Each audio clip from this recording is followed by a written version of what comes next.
This is section 11.3, Geometric Sequences, and the objective in this section is to find a formula for the nth term of a geometric sequence and to find specified terms of geometric sequences. This is going to be very, very similar to what you did in 11.2. Everything we did for arithmetic sequences, we're now doing for geometric. Consider the following geometric sequence, which starts with 2 and has a common ratio of 3. We'd like to find a formula that would allow us to find any term of this sequence. In order to do that, we'll start by considering how to find just the fourth term of the sequence. And this should feel familiar to you. The fourth term of the sequence is found by taking the first term and multiplying by the common ratio 3 times. You should have noticed that pattern when you worked on the worksheet. Similarly, to find the 10th term, you'd multiply by the common ratio 9 times. Remember that exponents express repeated multiplication, so you should write that as times 3 to the 9th power. And for the nth term, you'd multiply by the common ratio n minus 1 times. And as an exponent, that would be 3 to the n minus 1 power. So based on the work we just did, we can come up with a formula for the nth term of a geometric sequence. If the first term is t sub 1 and common ratio is r, the nth term is given by the following formula. The first term times the common ratio to the n minus 1 power, because we're repeating multiplication by r n minus 1 times. So let's do an example. Find a formula for the nth term of the geometric sequence. Remember, the formula that we'll be basing this off of is t sub n equals the first term times the common ratio to the n minus 1 power. To find the common ratio, you can always take any term of the sequence and divide by the term before it. 100 divided by 500 is the common ratio, which reduces to 1/5. Just to show that that always works, we'll use two different terms. 4 and dividing by the term before it, which is 20, is also the common ratio, which is again 1/5. If a sequence is truly geometric, you should get the same common ratio no matter which two terms you choose to calculate it with.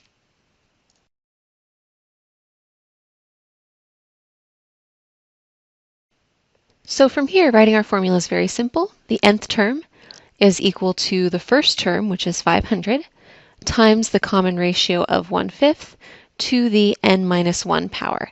The parentheses there are important because if you're using a calculator, it's going to help you enter it into your calculator correctly. A very similar problem, and just like before, I'd ask you to pause the video and try this one on your own before you watch me do it. To find the common ratio, you can take any term and divide by the one before it. I chose 12 divided by 8, which reduces to 3/2. So then our formula says that the nth term is equal to the first term, which is 8, times, in parentheses, the common ratio to the n minus 1 power.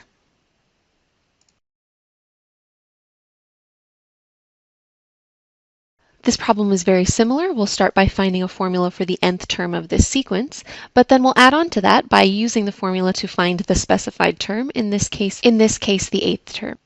I can find the common ratio by picking any term and dividing by the one before it. 9 divided by -3 is -3, so that's our value for r. For our formula, we also need to know that the first term is 1. So we can write a formula that the nth term is equal to the first term times the common ratio to the n minus 1 power. And now that we have a formula, we can use it to find the term of the sequence we want, which is the 9th term. So we write t sub 9 is equal to 1 times -3 to the 9 minus 1 power, which is, of course, to the 8th power. Here's where we'll use a calculator. Here is the wrong way to enter -3 to the 8th power in your calculator. And here is the right way. You need parentheses, then -3, all to the 8th power. So based on that result, we know that the 9th term of this sequence is 6,561. We did this kind of problem in arithmetic sequences as well, where they give you a couple terms of the sequence but not the entire thing. So we'll have to work backward a little bit to find the first term here. First of all, we know that if we take any term and divide by the one before it, we'll get the common ratio.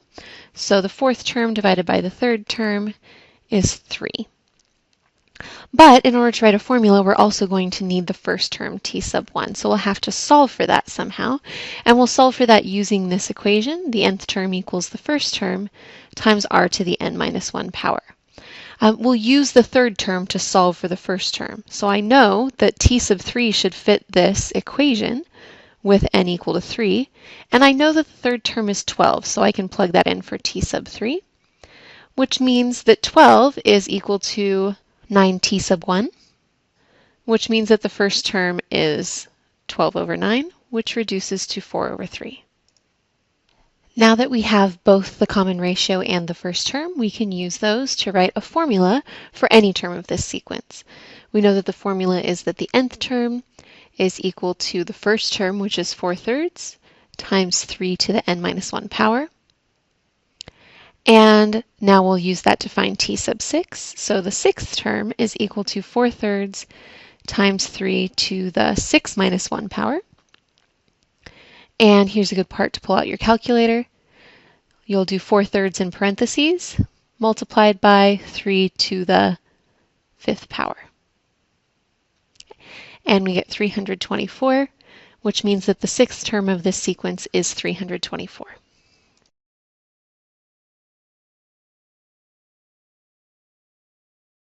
Just like in an arithmetic sequence, there are arithmetic means. In a geometric sequence, there are geometric means.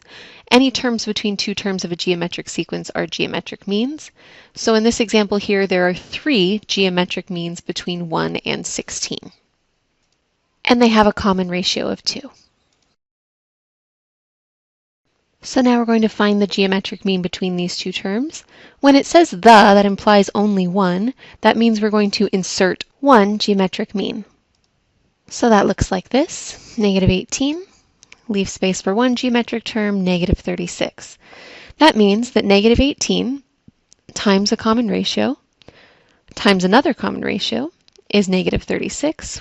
So then it must be that negative 18 times r is negative 36. So negative 18 r squared is negative 36, and we can solve that for r. R squared is 2, which means r is equal to plus or minus rad 2. So we'll put that into our sequence to get the geometric mean of those two terms. Multiply by rad 2, you get negative 18 rad 2.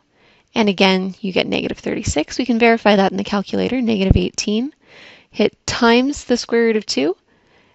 And then you can just hit enter twice to do that multiplication twice. So we get negative 36. We're not going to use the negative value for r. There's a later use of geometric mean that says that r has to be positive if you're talking about a geometric mean. So we're just going to use positive r values in this particular instance, just in geometric mean. This example is very similar, except with 2 geometric means instead of 1, so I'm not going to talk through it.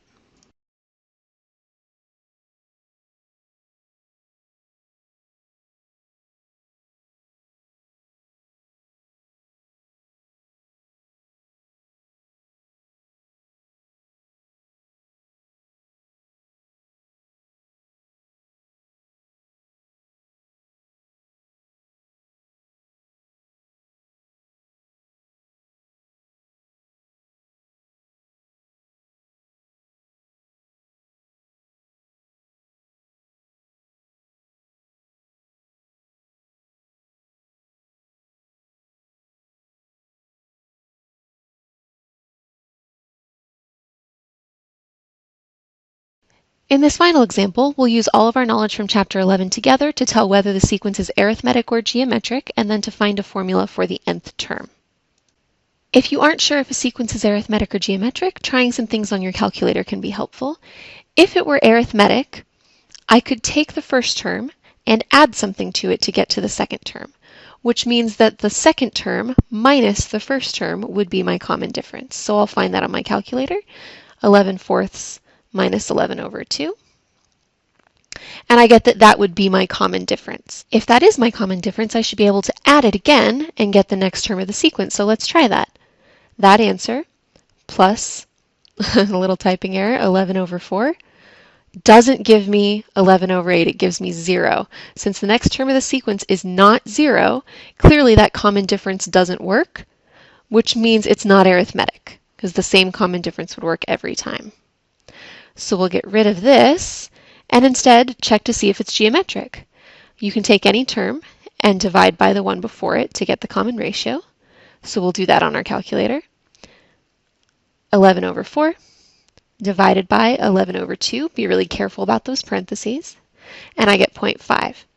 So now if I take 11 over 4 and multiply it by that, I should get 11 over 8. Well, I can't tell if that's 11 over 8, so I use the math menu and turn that into a fraction.